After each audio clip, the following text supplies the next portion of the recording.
Yo, what's up YouTube family? It's your boy Koozie back at you with another hot TikTok reaction video. Today we're going to be reacting to the book of Enoch for y'all who've been asking for it in the comment section. If you're new to the channel, let's go ahead, like, subscribe, hit the notification bell so you'll be notified whenever I drop some new hot content that you definitely don't want to miss. One more thing, these videos are for entertainment purposes only. Don't believe anything that you hear or see in these videos. Always use your own discernment, always do your own research. Let's get right to it. Did you guys know that there was a book in the Bible that was completely removed by powerful people at one point in time? This book is known as the Book of Enoch. This book is genuinely only for the prepared mind. It goes through the origins of demons, of the origins of Nephilim, why angels had fell, why God decided to flood the earth in a prophetic message that was saying a savior's coming and he's going to reign for thousands of years. If you're at all a critical thinker, you have to ask the question, like, what are they trying to hide from us? Why did they take it out? Why did they remove this book from the Bible? This is information that you have to know, right? So if you guys want to go on a journey and you want to get this information, you want to find out the truth just like I did, I linked the book to this video, guys. You can get it right here and check it out for yourself. The Book of Enoch is an ancient Jewish text, traditionally attributed to Enoch, the great-grandfather of Noah. This pseudepigraphal work is not included in the standard biblical canon of any major Christian denomination, but holds significance in certain Jewish and Christian sects.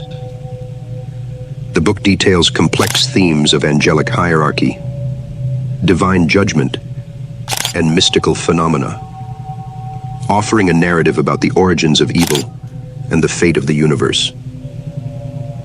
Enoch is a patriarch mentioned in the book of Genesis as the seventh from Adam and the great-grandfather of Noah. He is noted for his righteousness and piety. According to Genesis 5:24, Enoch walked with God, then he was no more because God took him away.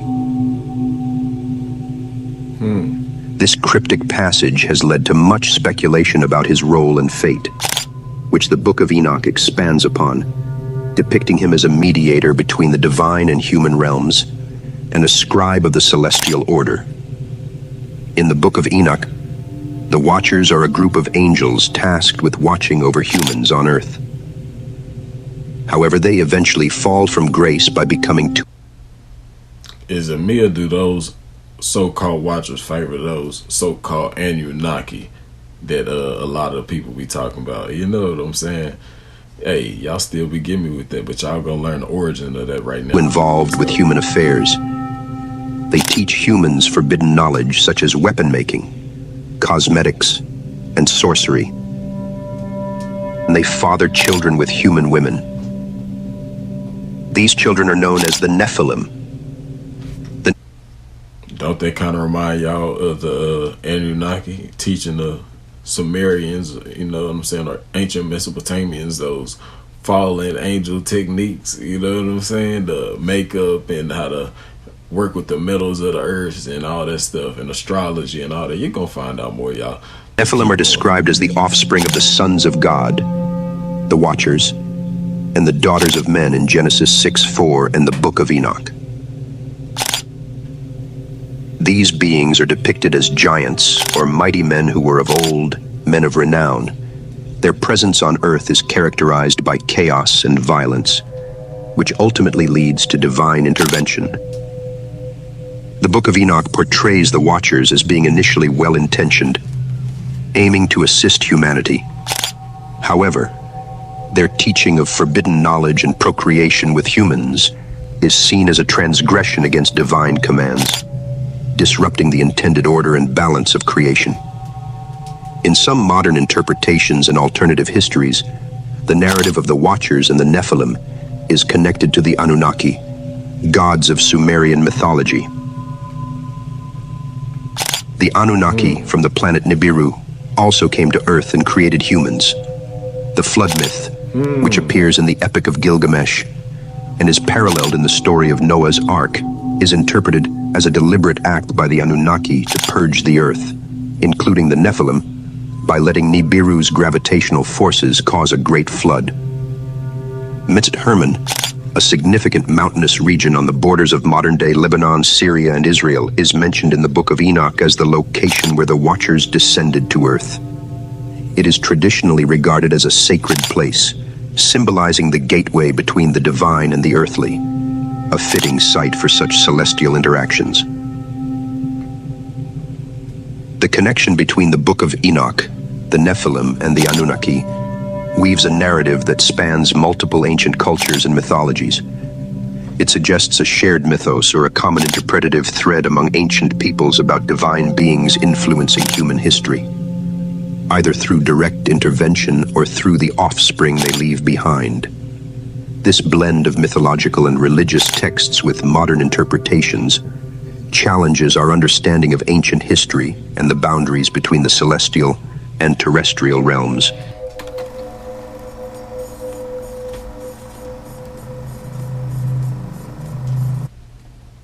Man, y'all see how they twisted that up, you know what I'm saying? The people that talk about the Anunnaki, they twisted the story up from the Watchers, man. They try to tell you it's the other way around. It was the Watchers twisted, it was twisted up from the Watchers to the Anunnaki. But the Watchers are the fallen angels that God was talking about. And these people tell you that the fallen angels created us and all that, or the Anunnaki created us and all that. You know what I'm saying? That's, hey, man, that's misleading, misinformation in my eyes, man. They trying to take you away from the Most High. Never fall for the boo-boo, man. Let's go. They tripping, man. Y'all follow that channel. Show us some love.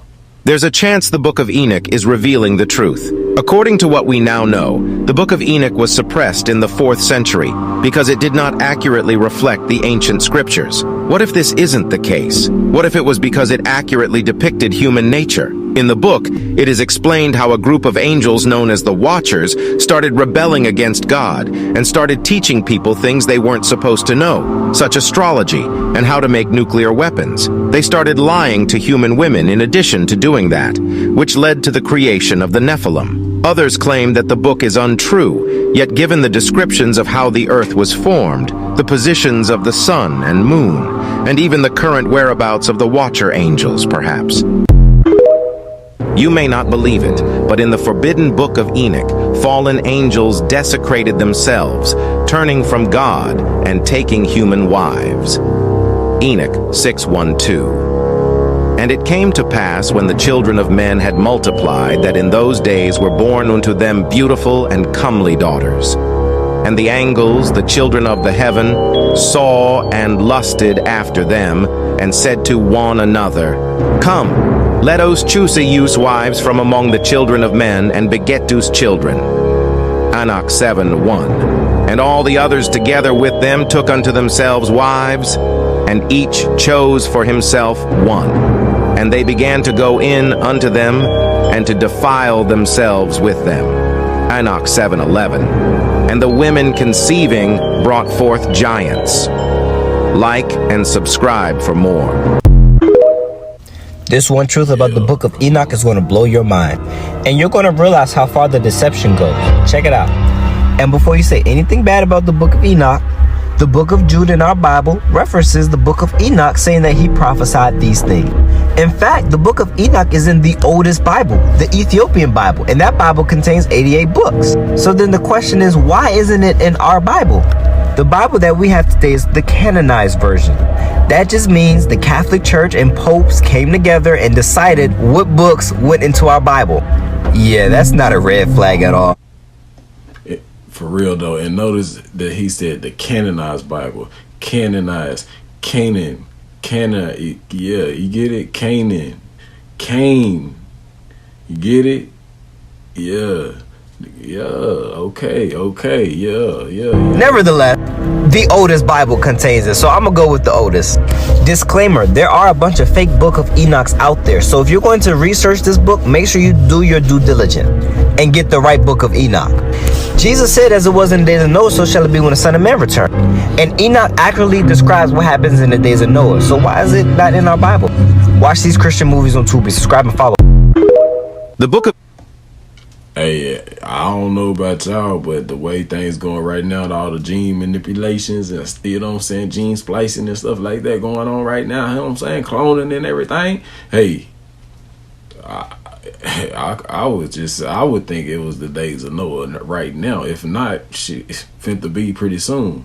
If you ask me, let me know what you think down below in the comments. Enoch holds the truth that has been hidden from Christians. Although we've been informed, this is the vision that no other man will see, as described in Enoch chapter 8, verses 1 to 4, where the fallen angel Azazel taught forbidden knowledge to mankind. After engaging in forbidden unions with women, Azazel brought wickedness to the earth by teaching man the art of crafting weapons, swords, armor, and shields, resulting in the destruction of God's creations. Moreover, Azazel shared wisdom about different metals, including the use of antimony, a metallic element used in medicine. Lastly, he educated women in the beautifying of their eyelids, bringing forth much fornication and corrupting the hearts of men. As a consequence of his betrayal, God commanded the angel Raphael to bind Azazel, confining him in darkness within a desolate desert, covered by jagged rocks. While awaiting his impending fiery judgment, the destructive knowledge Azazel taught continues to plague the earth to this day.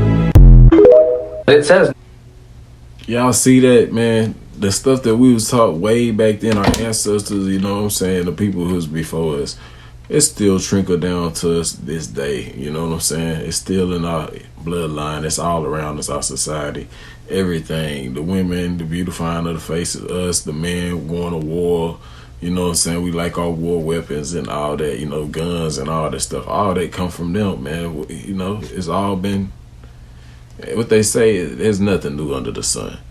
Basically, man, that's what I'm getting at. Like, come on, man. Like, we still on the same little turn wheel doing the same thing, man. What we gonna do? not to make graven images of anything in heaven. That's one of the commandments, you know, not making these graven images of things in heaven. Well, he called the firmament heaven. He put the planets up there. We call them planets. They're not really planets. They're the chiefs of the stars. And when you read like the book of Enoch, it has a prophecy about them. It says they're going to leave their orbital paths and tasks. Everything was prescribed a path at creation that showed us the appointed times and when things were happening. That's how they knew when the Messiah was coming. They've always had people studying the stars. But it says the chiefs of the stars, the ones that we call planets, will leave their orbital paths, and a generation to come, a generation of sinners, will err in their understanding about them and take them to be gods. And every single one of them is named after a god, except for earth. And what was earth? Dry land. God called dry land earth. Not the seas, not the world. There's the world, which is everything, the firmament, you know, the whole world, the waters. But earth is just dry land. And so it's a prophecy that would have helped. If people would have kept that book, they'd have understood it, that was going to come. But that book was hidden for years and years and years. And it says at the very beginning, this book is for a generation to come in the end times. So it's like one of those that when you read it, everything makes sense. Why we've been lied to, who's been lying to us, you know. And why? Yeah, and that's the thing. That's the most important question to answer is why. And it's that spiritual aspect of it. Let no man deceive himself. If any man among you seemeth to be wise in this world, let him become a fool, that he may be wise. For the wisdom of this world is foolishness with God. For it is written, He taketh the wise in their own craftiness. And again, the Lord knoweth the thoughts of the wise, that they are vain. Therefore let no man glory in men.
classified CIA document. They're checking out the Firmament in this one, 1953 now. In the investigations, 2 instruments designed by V.G. Fezenkov were used. One of these was a visual photometer of the daytime sky intended for measuring the brightness of the firmament, and derived, get this now, on the assumption of a flat Earth. So the Russians are trying to check out the firmament based on assumptions of a flat Earth in 1957?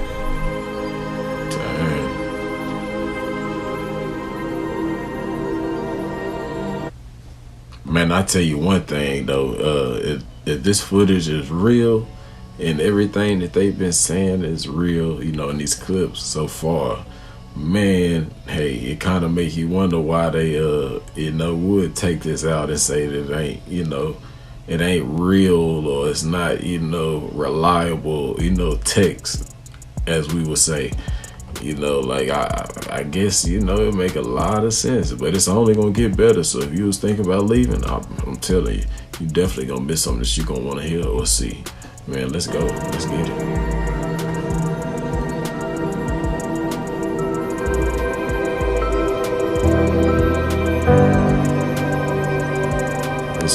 This is crazy.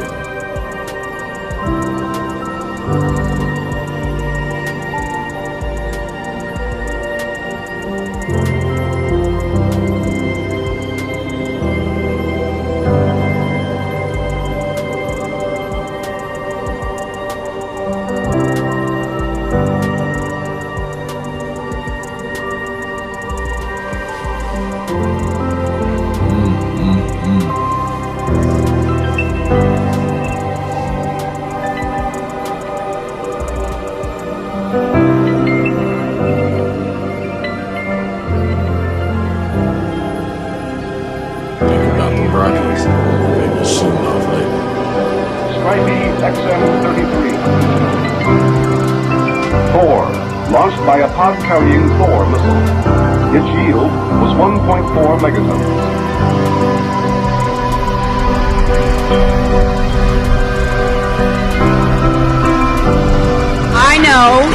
I know we have still not shattered that highest and hardest glass ceiling, but someday someone will, and hopefully sooner than we might think right now.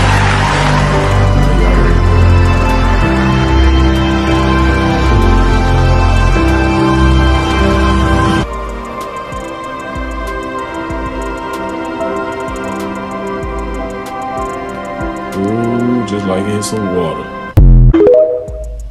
Just like it hit some water, man. Let me know what y'all think about that clip down below, man. Y'all think that footage is real or is it look cap? You know what I'm saying? Let me know what y'all think, though. Okay, for all of you in the comments who want to know where in the Book of Enoch it said that the moon would change its path, here you go. These Roman numerals translate to chapters 79 through 83, sections 3 through 5. It's laid out a bit differently than a traditional Bible is. And the moon shall alter her order, and not appear at her time. But other translations, actually the first translation says, and the moon shall alter its path. I have read the Book of Enoch 16 times, so if you have any questions, I hope that I can answer them. Just leave them down in the comments below. Thanks for watching. I don't know why you had to say 16 times, man. But hey, that's cool though. I'm glad you read it. But man, doesn't that kind of ring a bell though, talking about the path of the moon and it's not going to be in its regular order? Because here lately, the moon has not been mooning, as a lot of people would say. Let me know what y'all think about that down below in the comment section. Did you know the sun and moon have names, and those names have a secret code that you need to know? This is from the ancient Book of Enoch. Let's check it out. The sun has 2 names, Aryares and Tomas. Aryares comes from the Aramaic root yare, which means fear. So when you put the R in front, it seems like it could mean fear not. The name Tomas means twin. The moon has 4 names, possibly having to do with the 4 quarters. The 4 names are Asonia, Ebla, Banes, and Ere. Asonia means light, but it means wisdom in every language. Ebla means shameless or without shame. Benes comes from Bena, the Hebrew word for wise. So again, with the wisdom. Ere comes from a focus on Jah. It's where we get the word aroused from. It's an intense focus. Now let's put them all together and see what the secret code is. The secret code kind of reminds me of the Yud He Vav He, which means hand, behold, nail, behold. Seems pretty clear. So what the wise moon is saying every night, focus on Yah, wise, without shame, wise. And every morning the sun is looking at you saying, fear not, twin. Fits right in with the scriptures where it says that God's mercy is made new every day. With the newness of every sun, his mercy is made new for you. And every night, he sends wisdom in the form of dreams to keep men from the pit. It's the same message the sun and moon are telling you every day. The sun and moon are also fascinatingly caught up in this quantum entanglement bit, this cosmic dance that has a story and a message. And they also have their own unique message, taking their own unique journeys through the Mazzaroth. Stories upon stories, layers upon layers. This cosmic dance of quantum entanglement is replayed through the man and woman relationship. Men have a 24-hour hormonal cycle, and women have a 28-day hormonal cycle, just like the sun and moon. So everything that happens to the course of the woman hormonally over the course of the month happens to a man every single day, just like the sun and moon quantum entanglement, which has been scientifically captured in this picture here. And as you can see, it's the yin-yang. It's the geocentric Fe-ish torus field realm model, doing the cosmic dance that Enoch describes. Quantum entanglement, by the way, is when a single particle splits and is separate but yet still maintains a link, able to communicate in some kind of way. Separated by distance but still together, still connected, still able to communicate. This is where the telepathic communication comes from. It's also the idea of the Akashic records, or if you're quantum entangled with somebody, there is some sort of communication that exists that's beyond the level of scientific explanation at this point. Also with the Fear Not twin, there's a whole deeper layer there of the bride and Christ. Man and woman, bride and Christ, and twins. That's what's displayed with the Gemini. That's one of the stories of the Gemini twin constellation. What a beautiful message, God calling you twin. Enoch drops other esoteric secrets about the heavenly order. The angel Uriel is in charge of all of it. The sun and moon are the same size, and the sun is 7 times brighter. They all Mario Kart checkpoint through 364 stations above. And they all go through the gates and portals I covered in my last video about the wind. There are specifically 12 windows inside the east portal alone. Also, there's 4 spirits in charge of the intercalary days. That's what you know as the 2 solstices and the 2 equinox days. And they're big bosses that do big things on those days. Also, the sun and moon ride a chariot that are driven by the wind. The wind has lots of jobs. Also, the length of day and night are solely based on the sun and its course, which Psalms and Ecclesiastes also go into. The 364 stations I mentioned that they Mario Kart checkpoint through is also the deck of cards, or a turtle's back, 13 times 28, 364. This is the 1-year cycle, which is part of another grand cycle, which is part of another grand cycle. The deck of cards, by the way, is 13 cards times 4 suits, which is the 13 months and 4 seasons, and it equals 52 weeks, or 52 cards. All this stuff is based on the sun and moon. One final mystery to ponder, this winged disc symbol, which we'll be getting into, and also the final mystery of the moon, where the craters seem to be facing us. We only ever see one side of the moon, and those craters seem to be facing directly at us. Did they come from here? See you next time. We'll Savage Truth. Hey, that's something to think about them craters always facing us on the same side. It's always facing us. I thought all of us was like spinning, you know, not just Earth. I thought the moon was spinning too. But hey, what do I know? I don't work for NASA, right? Let me know what y'all think about that clip down below in the comment section. The old boy know what he talking about? Or is he just yip-yapping? Let me know what you think. Enoch 105-11. After a time, my son Methuselah took a wife for his son Lamech. Enoch 105-2. Till she became pregnant by him, and brought forth a child, the flesh of which was as white as snow, and red as a rose, the hair of whose head was white like wool, and long, and whose eyes were beautiful when he opened them. He illuminated all the house, like the sun, the whole house abounded with light. Enoch 105-3.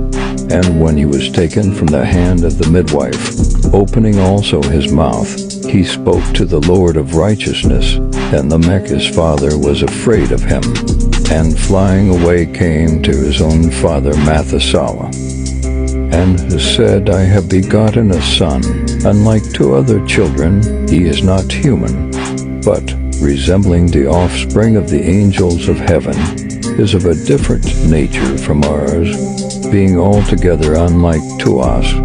Enoch 105-425, for his eyes are bright as the rays of the sun, his countenance glorious, and he looks not as if he belonged to me, but to the angels. 5, I am afraid, lest something miraculous should take place on earth in his days.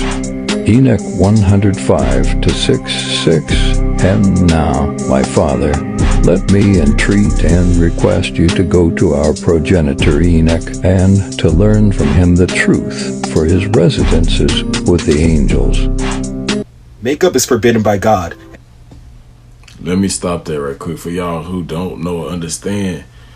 Noah, when Noah was born, his father was scared because he was so bright. He didn't look like him or them.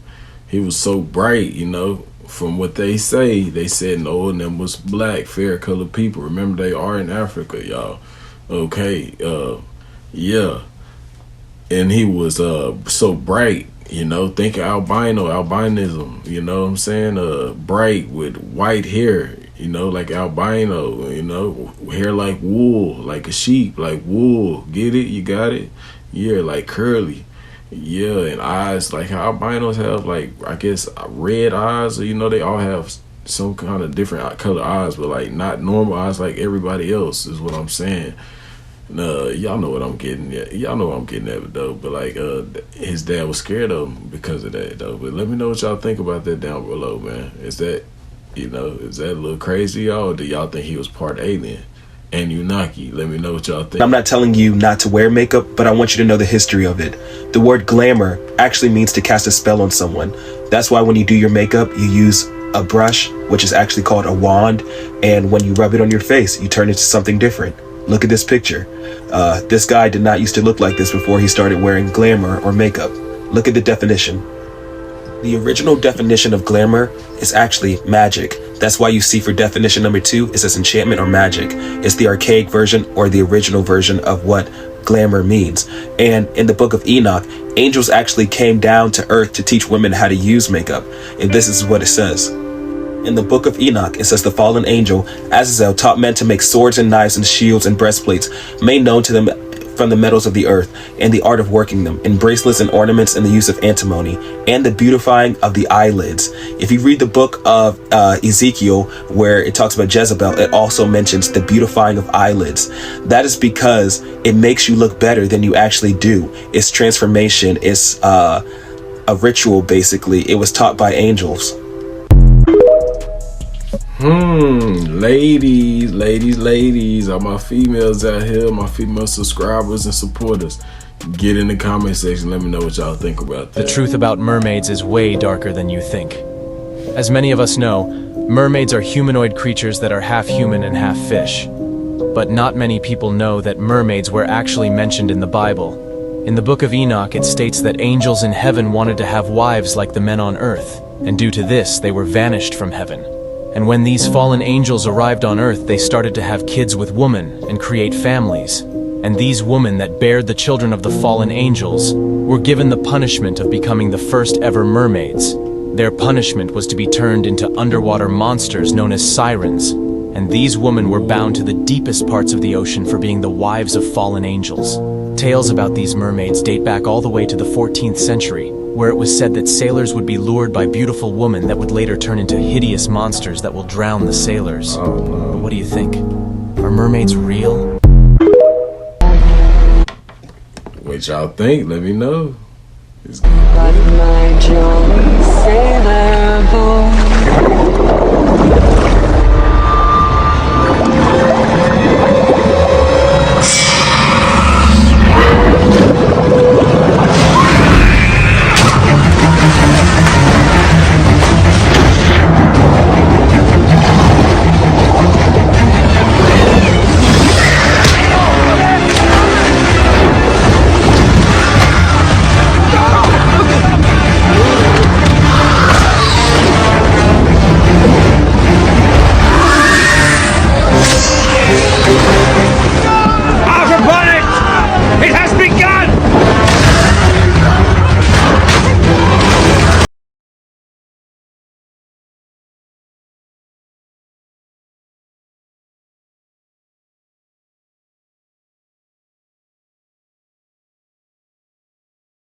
man. That's not the whole story, man. You know, they omitted some parts out, and you know, they put their own little 2 cents and word in it, man. The Bible has been edited I don't know how many times, man. Like, come on, man. For everybody know that. So how could you think that it's the whole, you know, the whole story, like the whole everything that's supposed to be in it, like everything.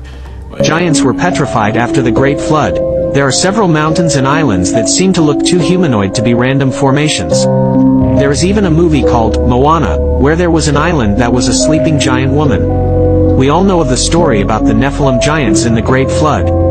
People say, if there are giants, why haven't giant bones been recovered? Well, they have, but not mere bones, but entire petrified Nephilim bodies. When these giants were wiped out, they became petrified and are seen all over the world, yet mistaken for mountains and islands. The giants were indeed that huge. The Book of Enoch describes giants as being 450 feet tall. Just so you can put the size of these behemoths into perspective, here is a photo of a man next to a 500-foot statue called the Statue of Unity in India. This statue is around the same size as the actual Nephilim giants, and a full adult male isn't even taller than its toe.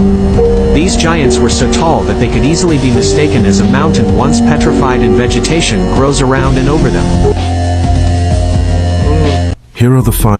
Dang, y'all boys must forgot about old Jack and the Beanstalk, man. Hey, where you think they got the story from? Exactly. Profound secrets the Book of Enoch reveals, and the reasons why the church wanted to erase it from history. 1. Enoch's communion with divine beings challenged the church's authoritative interpretation of the divine-human relationship. It hinted at a more direct connection between humanity and the celestial realm, bypassing the need for intermediaries. 2. Deep within the text lies the revelation of the Watchers, angelic beings who descend to earth and share forbidden knowledge with humanity. The Book of Enoch's portrayal of the Watchers' rebellion challenged the church's narrative of an obedient angelic hierarchy. The notion of angels acting against divine order and interacting with humanity on their own terms undercut the church's efforts to enforce divine obedience and control. 3. The Book of Enoch unveils the Nephilim, beings born from the union of angels and mortals, posed a direct challenge to the church's teachings on divine creation. Nephilim. Hey, I hope y'all paying attention and soaking this up now, man. Like I say, just a little something to make your mind wonder, that's all. And one more thing, if you're enjoying the video so far, don't forget to smash that like button right there. Just do me one favor, man, to show that y'all really rocking with me and rocking with the videos, man. Hit that like button. I appreciate it. Symbol of sin and corruption foreshadow the impending divine judgment. This judgment, as we shall see, is as awe-inspiring and terrifying as the giants themselves. The Book of Enoch transports us to celestial realms, a journey witnessed by Enoch himself. Imagine, if you will, taking a celestial tour through the multiple heavens, each more breathtaking than the last. Enoch, the seventh from Adam, was privileged enough to embark on this extraordinary journey. As he traversed these divine realms, he encountered beings of pure light and energy. Adam has fallen. And the children of men were multiplying. In those days, our daughters were beautiful. But the angels, the sons of God, they saw,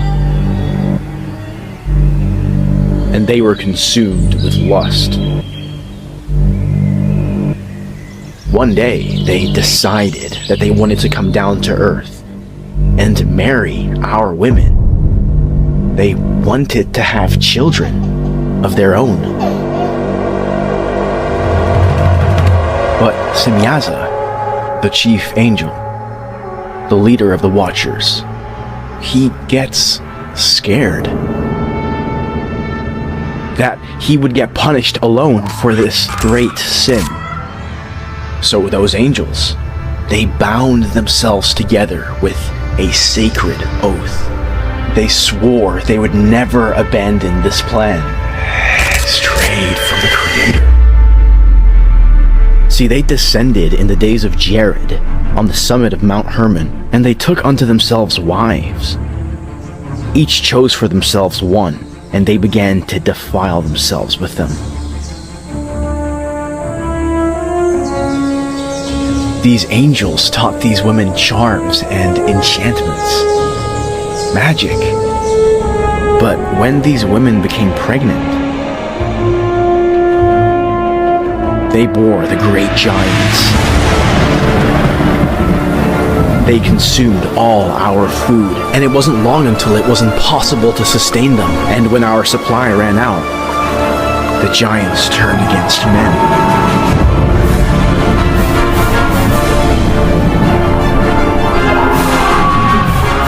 They devoured us like beasts.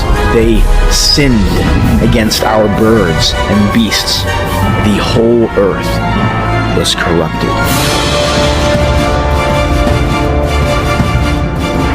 Eventually, one of those fallen angels named Azazel taught men about this substance called metal. It allowed us to make swords, knives, shields, and breastplates, and so much godlessness arose. The whole earth was filled with blood and injustice. So the archangels, Michael, Uriel, Raphael, and Gabriel, they saw the cries of earth, who accused Semyaza for mingling with earthly women, leading to the birth of the great giants. Then the Creator, the Holy and Great One, spoke, and he sent the angel Uriel to the son of Lamech. He told him, "Go to Noah and tell him to hide himself. Reveal to him the end that is approaching, that the whole earth is about to be destroyed, and a great flood is about to come. Tell him how he can escape, so his seed alone can be preserved." Man, doesn't this sound awfully a lot like the story of the Anunnaki? Is it me or am I just tripping, man? Let me know what y'all think about that down below. Then the Creator spoke to the angel Raphael. "Bind Azazel, hand and foot, and then make an opening in the desert and throw him inside. Then hurl jagged rocks upon him and cover him with darkness. Let him stay there forever. He will be cast into the fire on the day of judgment." You see, the whole earth was corrupted through the works that were taught by Azazel. To him ascribe all sin. Destroy the children of fornication and the children of the Watchers. Turn them against one another, so they may destroy each other in battle. They will not have a life. The Creator then said to Michael, "Go, bind Semyaza and his associates who have defiled themselves with women. Let them witness the destruction of their children. Bind them for 70 generations, deep within the valleys of the earth, until the day of judgment. In those days they will be led off into the abyss of fire, to be tormented forever and ever. Only then will the whole world be cleansed." One day, I, Enoch, was blessing the Lord of Majesty and the King of the Ages, until this holy angel called out to me and said, "Enoch, go and tell the Watchers who have left the high heaven that they brought a great destruction here on the earth, that they will not obtain peace nor forgiveness for them." Hey man, shout out to him. You know what I'm saying? He did his thing on that breakdown. I ain't gonna lie. Y'all go show his channel some love. Hey, and show all the other TikTok creators some love too, because I couldn't do it without them, just like I couldn't do it without you. I appreciate y'all, man. For real, for real. Let's continue. This is the story of Adam. Created in 4004 BC, had two sons. Unfortunately, one killed the other. Had a third son at the age of 130 named Seth. He then had more sons and daughters, and a tradition says that he had 56 children with Eve. Lamech, he spoke to for 56 years, who just happens to be Noah's dad. And then ultimately Adam dies in 3074 BC. Dang. All right, let's talk about the two Enochs. Now, Cain had a son named Enoch, but we're going to skip over to the one that Seth had. Seventh from Adam, there's Enoch. He is the man that never died. What does that mean? He was translated. He walked with God for 365 years, had sons and daughters, of which Methuselah, who was Noah's grandfather, lived to be 969 years old. But at the age of 365 years, because of his righteous character, okay, that's what got him in heaven. He never saw death. He was just snatched up right into heaven. And that's Enoch. He's mysterious, but very cool. Thanks for asking. See any land when we're looking down at the ocean from the space station? Why? Because you're over top of ocean. Okay, well, don't you think they could be fooling us with this picture? Okay, I give you this. Wait, watch the picture. I know that. What do y'all think, man? Y'all think they really be out of space and stuff? Y'all think they fooling us with this CGI? What? Let me know what y'all Picture. think. I know Watch that they the picture. airbrushed some stuff. It's not up. airbrushed. This is us in our front yard and a solar panel, and we tricked you, showing you how easy. We have zero budget. They have $65 million a day, and I tricked you. Why you always lying? Oh my God. Stop being lying. Always It's definitely something lying to me.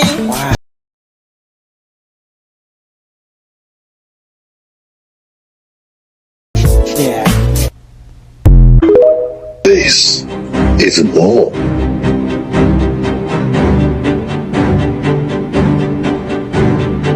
This is a bigger ball.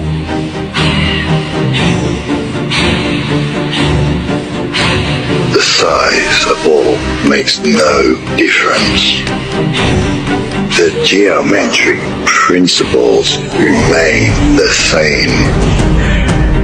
No matter where you stand on the ball, your horizon line will always be below eye level. This fundamental fact with no exceptions. On a ball, your horizon is a fixed point below eye level. It cannot rise. The higher you go, the farther you see. But the higher you go, the lower your horizon must be.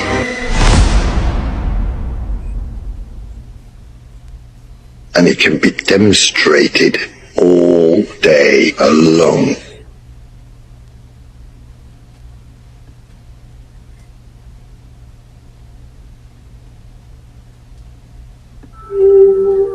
The math used to confirm the globe dimensions also confirms the expected horizon drop for Earth.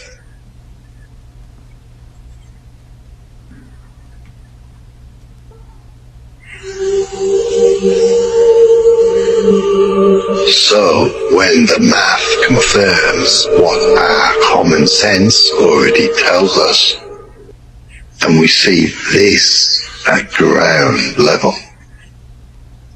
but we see this at 127,000 feet.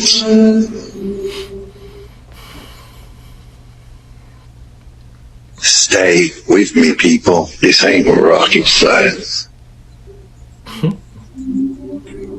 This is a flat, extended surface.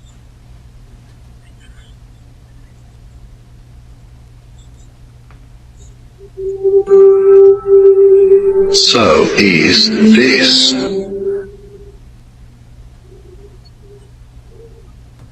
And this.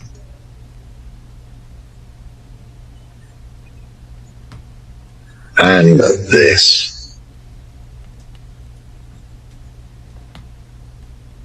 And this.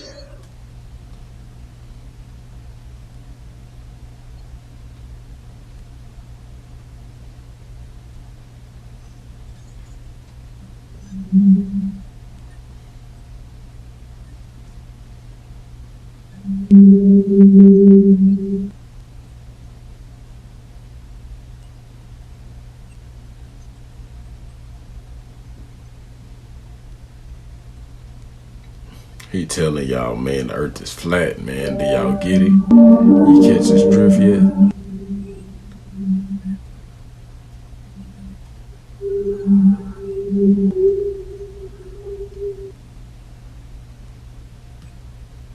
infinite flat plane versus the low earth.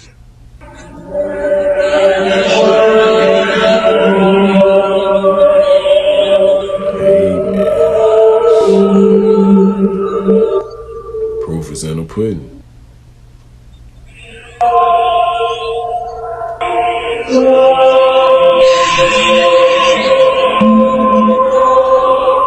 Flat earth is not a belief.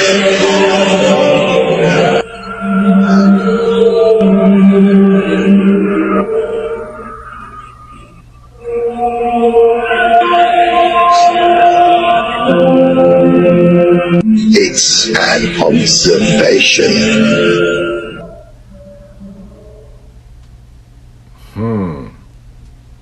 No complex equations required to verify that it's real.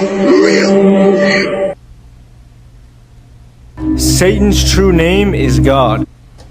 Y'all already know y'all got to give me y'all comments in the comment section. Which one of you flat or round earther? Let me know. I must know. Me, I'm still trying to figure it out. But from what I seen a while ago in some previous other clips, hey, I'm going toward the flat, man. Let me know what y'all thinking. We are not supposed to be calling upon the name God, and I'm going to show you. So I'm reading from the book of Enoch, which was removed from our Bibles. This is referring to a type of angels and their names. And the third was named Gadriel, or shortened would be God. He it is who shown the children of men all the blows of death, and he led astray Eve. So this is literally talking about Satan, the one who led astray Eve, right, in the garden. His true name is Gadriel, which shortened would be God. Now if you go on Google and you type in God definition, you'll see this little name pop up next to it, G-A-D, God. The same way it's pronounced in Enoch, with that little vowel point above the A. Now look at this. Baal God means Lord of Fortune. Why do you think on the back of our money it says, "In God we trust"? It's not talking about the Most High of the Bible. It's a reference to Satan, the evil one. Now check this out. Every time you see Baal in the scriptures, it actually is just the Hebrew word for Lord. So we're not supposed to be calling him Lord either. Right, go into the Blue Letter Bible, click on Baal, and you will see it literally means Lord, which is the name they planted over the name Yahuwah 7,000 times in the scriptures. Every time you see in all caps the Lord, it was originally his name, Yahuwah. If you don't believe me, go fact check me. I have studied to show myself approved, and I'm just revealing to you guys what I have found. Don't shoot the messenger. Now remember what I said, we're not supposed to be calling him Lord because it actually means Baal. Go to Jeremiah 23 verse 27, whose true name is Yirmiyahu, who attempt to cause my people to forget my name for Baal, or Lord. Remember guys, Satan is literally the father of lies. Look at this. However, the word Baal means Lord. Look it up. A proper terminology would be Elohim or Elohim. It means mighty one.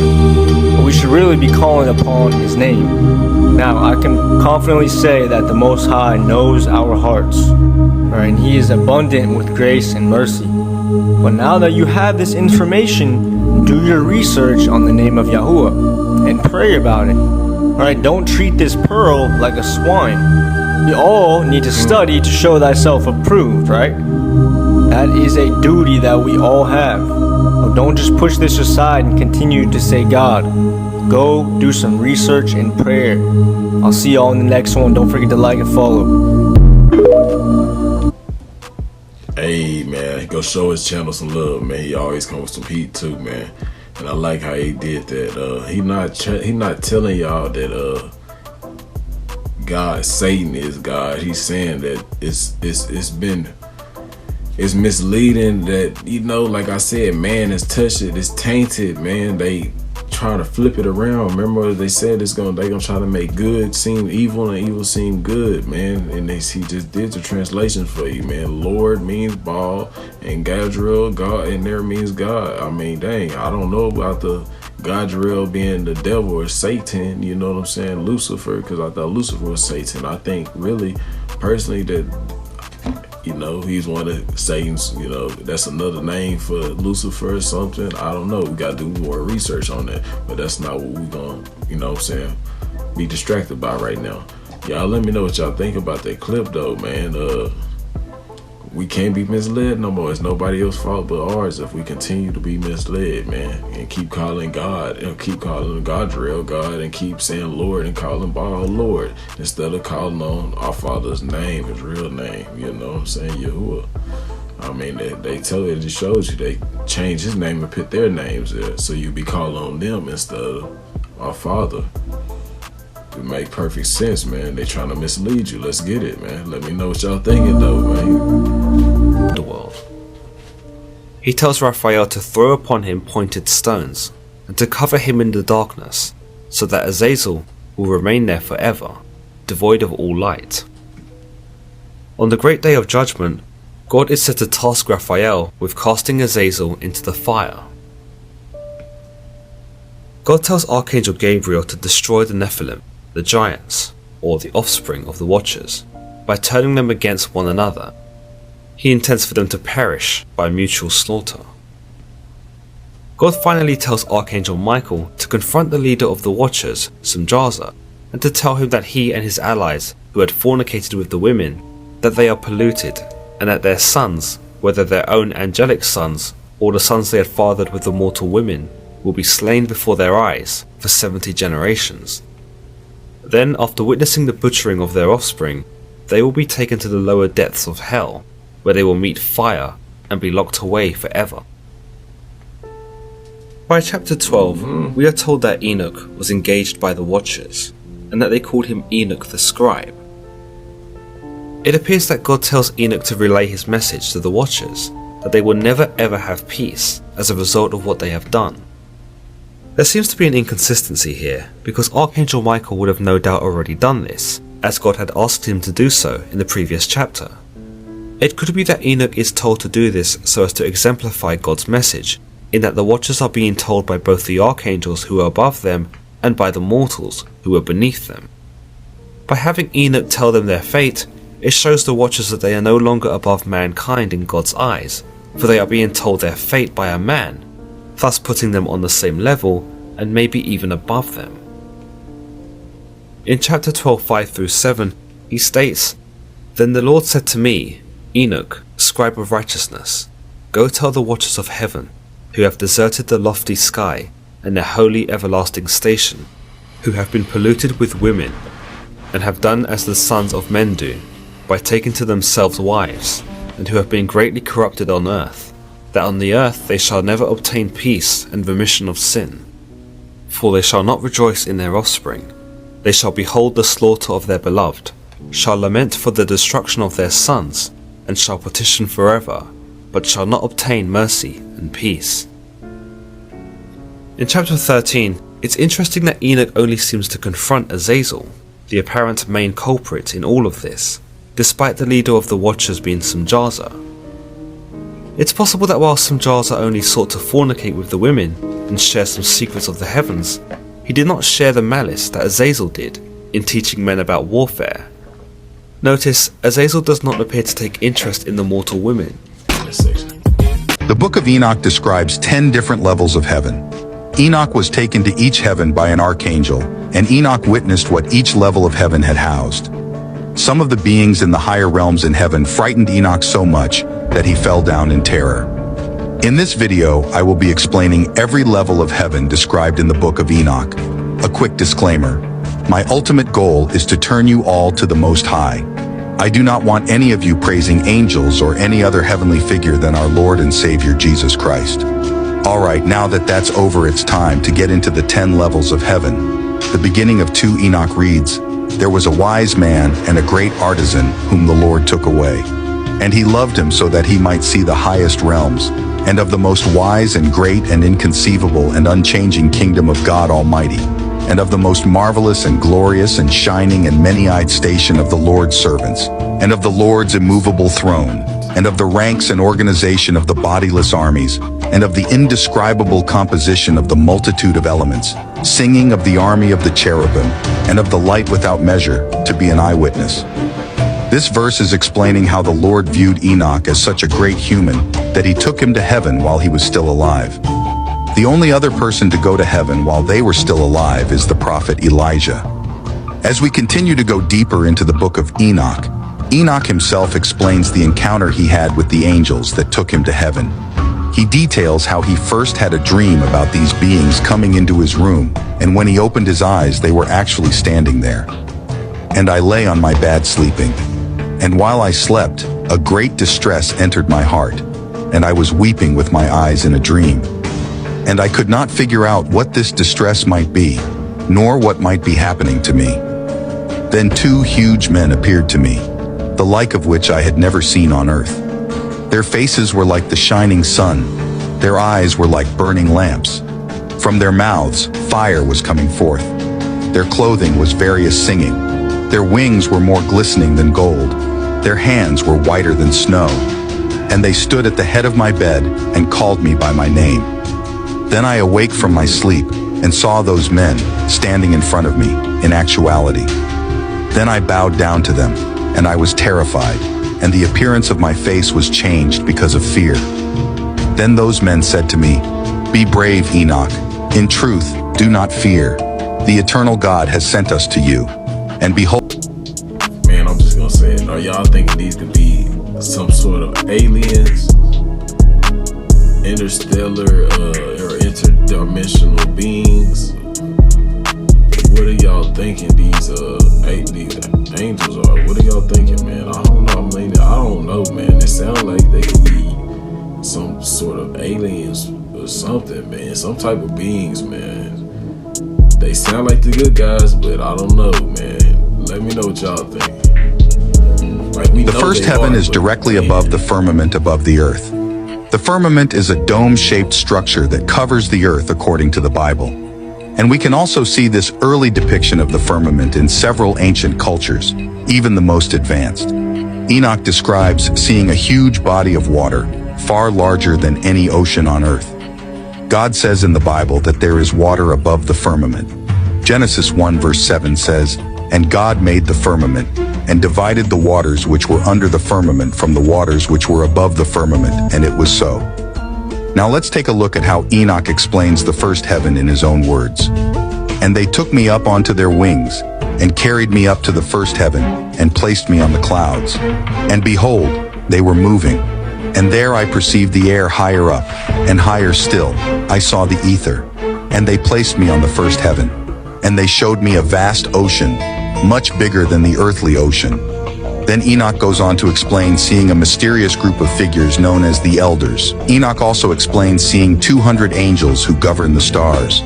Then Enoch describes the second heaven in a way that is eerily similar to hell, but for fallen angels known as the Watchers. Enoch explains seeing a darkness greater than any earthly darkness, and he's seen prisoners in the second heaven awaiting judgment.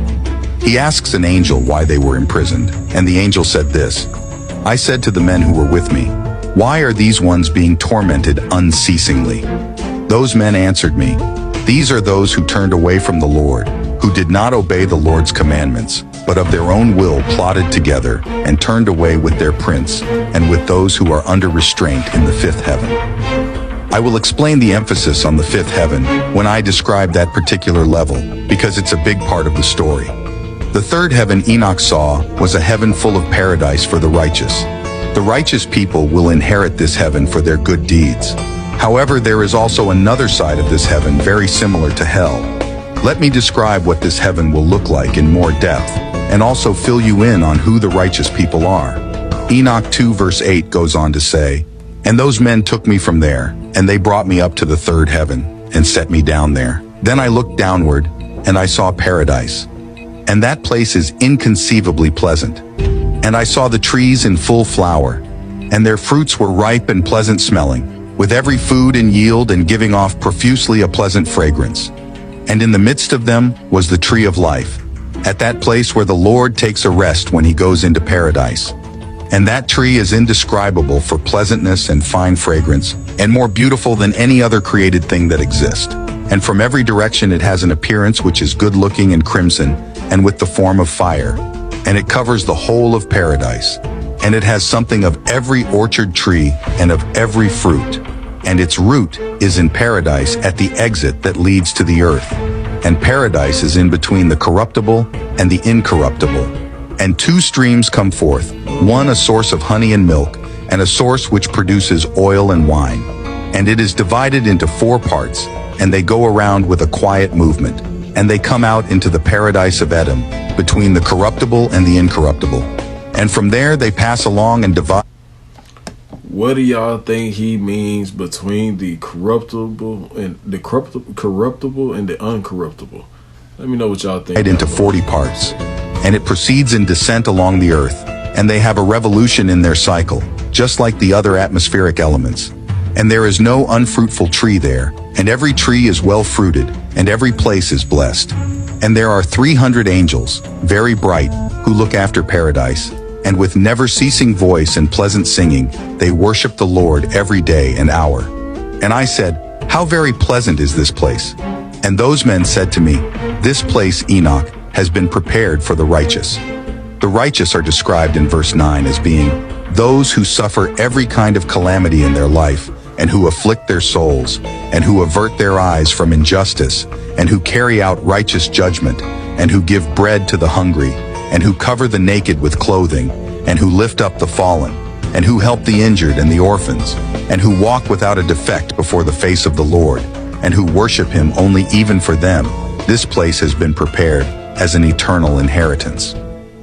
Enoch was then taken to the northern region of this heaven, and he sees what he describes as a frightful place. This place is still located in the third heaven. However, on this side there is all kinds of torment going on.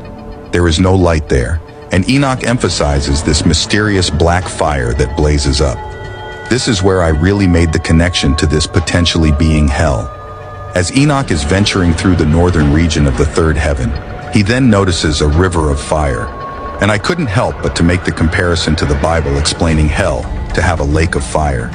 The angels told Enoch that this place is prepared for those who don't glorify God. More particularly, verse 10 goes more into depth with exactly who will be here. The people doomed to inhabit this realm are those who practice on the earth the sin, which is against nature, of witchcraft, enchantments, divinations, trafficking with demons, who boast about their evil deeds, stealing, lying, insulting, coveting, resentment, fornication, unaliving people, and who steal the souls of men secretly, seizing the poor by the throat, taking away their possessions, enriching themselves from the possessions of others, defrauding them, who, when they are able to provide sustenance, bring about the death of the hungry by starvation, and, when they are able to provide clothing, take away the last garment of the naked, who do not acknowledge their Creator, but bow down to idols which have no souls, which can neither see nor hear, vain gods, constructing images, and bowing down to vile things made by hands. For all these this place has been prepared as an eternal reward. Enoch is then taken to the fourth heaven. This is where the solar and lunar tracks are. I'll describe what this means in more detail. Verse 11 says, and those men took me, and they carried me up to the fourth heaven. And they showed me there all the movements and sequences, and all the rays of solar and lunar light.